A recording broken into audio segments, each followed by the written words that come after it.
Your success has been dramatic, obviously, and coming from a city like Chennai, of course, culturally very rich we are in our own state of Tamil Nadu. But more importantly, to be able to go global with that has been just quite awe-inspiring, to be honest, and made all of us so proud here in Chennai. But if you look at young musicians today and what they have been offered and the technology, it's moved along as well, what would you say to them? I think they have to find their own voice. If they found their own inner voice, and the moment we try to do somebody else's, we become a mediocre. The moment we try, our limitations are sometimes our pluses.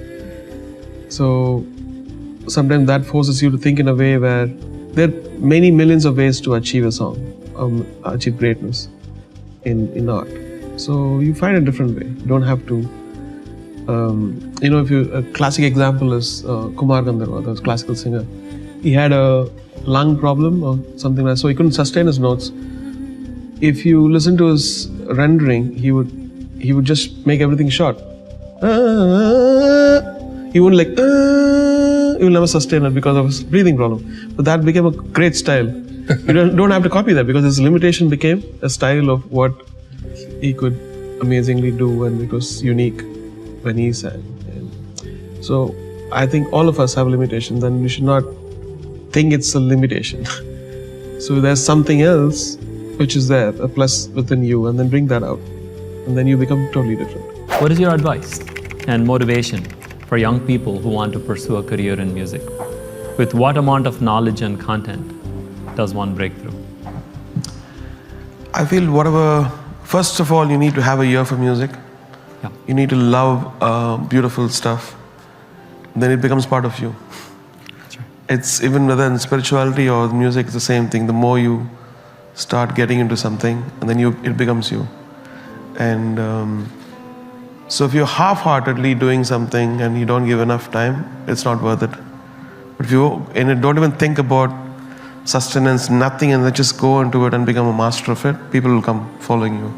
Pressure must be enormous. He's won an Academy Award. The next time around, you were nominated for 127 Hours, of course. But, what was that feeling like? I mean, it's like, when you win a major tournament and you come back the next year, everyone's looking to say, oh, he's going to win it again, which is not the case, of course. Yeah, for me, I think I made my mind realize that two is enough for your lifetime.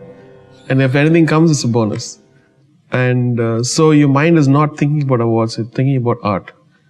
And so it's a good thing, I thought. And I'm slowly also becoming more familiar with visual stuff. I'm trying to create concepts. Because after a point, you have a monotony. People in India, they have a format of music, which is give me 5 songs, give me 6 songs, I'll make a movie. And then when you work with Broadway and Western and everything, you feel like, how are these guys doing? They're doing something different. They're going more deeper into what could be achieved, the marriage of both.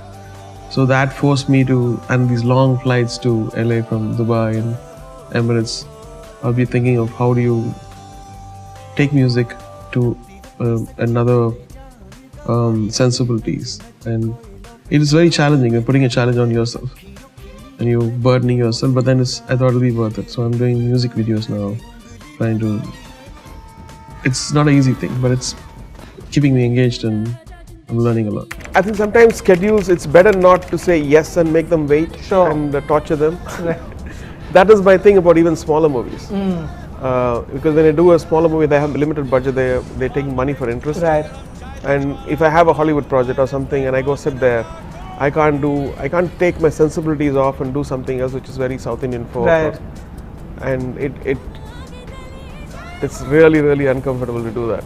Correct. And they can't wait for 3 months till it finishes. So that's the reason I understand certain things and I really want to do, but I know that this is going to happen. Okay. Try to think of ways to make their lives better. Think of how you can pull them up.